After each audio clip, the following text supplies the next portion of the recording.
विधानसभा निवडणुकीच्या पार्श्वभूमीवर भाजप आता ओबीसी मतांकडे विशेष लक्ष भाजपने केंद्रित केले। ओबीसी समाजातील विविध घटक जे आहेत, ज्या पोट जाती आहेत, त्यांच्यापर्यंत भाजप पोहोचते काय नाही? केवळ ओबीसीच नाही तर महाराष्ट्रातल्या सर्व समाज घटकांकडे भारतीय जनता पार्टी पोहोचतीये। सबका साथ सबका विकास हे भारतीय जनता पार्टीचं ब्रीदवाक्य आहे आणि त्यातून ओबीसी हा आता भारतीय जनता पार्टीचा डीएनए मानला जातो।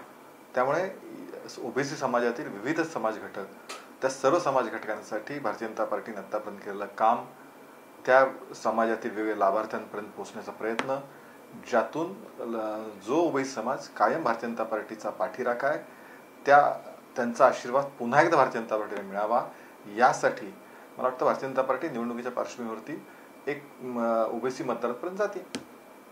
सर, ओबीसी वोट बँक जी आहे ती भाजपची एक हक्काची वोट बँक आहे, तिला पुन्हा एकदा साथ दिली जाते का या सगळ्या कार्यक्रमाच्या माध्यमातून? मी तुम्हाला तेच सांगतो की ओबीसी हा भारतीय जनता पार्टीचा डीएनए मानला जातो। जर आपण अनेक वर्ष बघितलं तर त्यामुळे स्वाभाविकपणे जो आपला मतदार आहे त्या मतदारांपर्यंत जाणं, आपण आपल्या घरातल्या मोठ्यांपर्यंत जसं जातो, आपल्या नातेवाईकांपर्यंत कसं जातो, तसं समाजातल्या सर्व घटकांपर्यंत जाणं हे राजकीय पक्ष म्हणून भारतीय जनता पार्टी कर्तव्य समजते।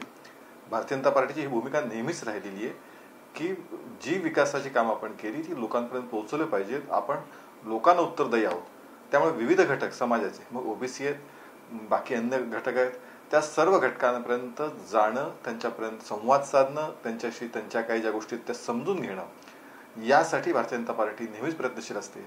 आता विधानसभा निवडणूक असल्यामुळे तुम्हाला ते आता दिसत आहेत, पण भारतीय जनता पार्टी नेहमीच प्रयत्न करत असते। सर, धर्मवीर 2 वरून आता राजकीय आरोप प्रत्यारोप होऊ लागलेले आहेत। संजय राऊत म्हणतात की काही चुकीचे संदर्भ जे आहेत ते या सिनेमामध्ये दिले गेलेले आहेत। चला, या निमित्ताने संजय राऊतांनी धर्मवीर बघितला हे तर काय कमी आहे का? पण मला असं वाटतं की शेवटी चित्रपट बनवताना काही गोष्टी, लिबर्टी ज्याला म्हणतात, ती तो निर्माता, तो दिग्दर्शक घेत असतो। त्यातनं त्यांनी ती घेतली असेल, त्यातनं काही संदर्भ पुढे मागे झाले असतील, पण मला असं वाटतं की त्यातला भाव जो आहे, शेवटी चित्रपटातला भाव हा जास्त महत्त्वाचा असतो। हिंदुत्वापासून उद्धव ठाकरे दूर गेले, बाळासाहेब ठाकरेंचा विचार उद्धव ठाकरेंनी सोडला, हा जो त्यातला भाव आहे, हा भाव संजय राऊतांनी अधिक बघितला पाहिजे।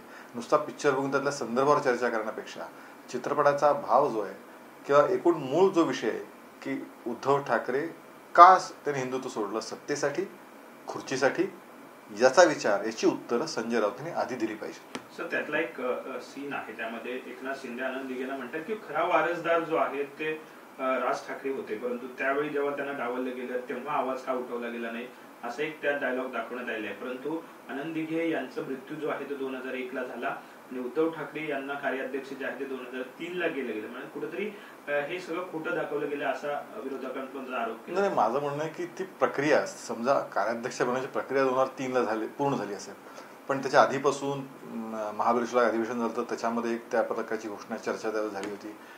त्यामुळे यातल्या तांत्रिक गोष्टी टेक्निकली 2003 का 2001 इतकं त्याच्यामध्ये माझं त्यातलं मगाशी उत्तर मी दिलं की शेवटी संदर्भ कशा अर्थाने बघायचो, चित्रपटातल्या फ्रेम टू फ्रेम त्यातले शेवटी अनेक चित्रपटामध्ये लिबर्टी घेतली जाते, त्यावेळी एक काही स्वातंत्र्य व्यक्तिस्वातंत्र्य घेतलं जातं। या ठिकाणी चित्रपटामधून संदेश काय द्यायचा आहे तो अधिक महत्त्वाचा आहे आणि त्याचं उत्तर संजय राऊत देत नाहीये की हिंदुत्व उद्धव ठाकरेंनी का सोडलं, सत्तेच्या खुर्चीसाठी बाळासाहेब ठाकरेंचा विचार का सोडला, याची उत्तरं अधिक जास्त महत्त्वाची आहेत।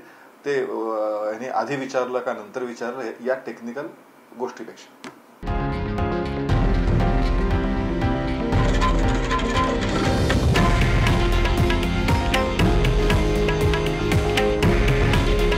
हे आहे देशातील नंबर 1 न्यूज नेटवर्क आणि आपण पाहत आहात TV9 मराठी।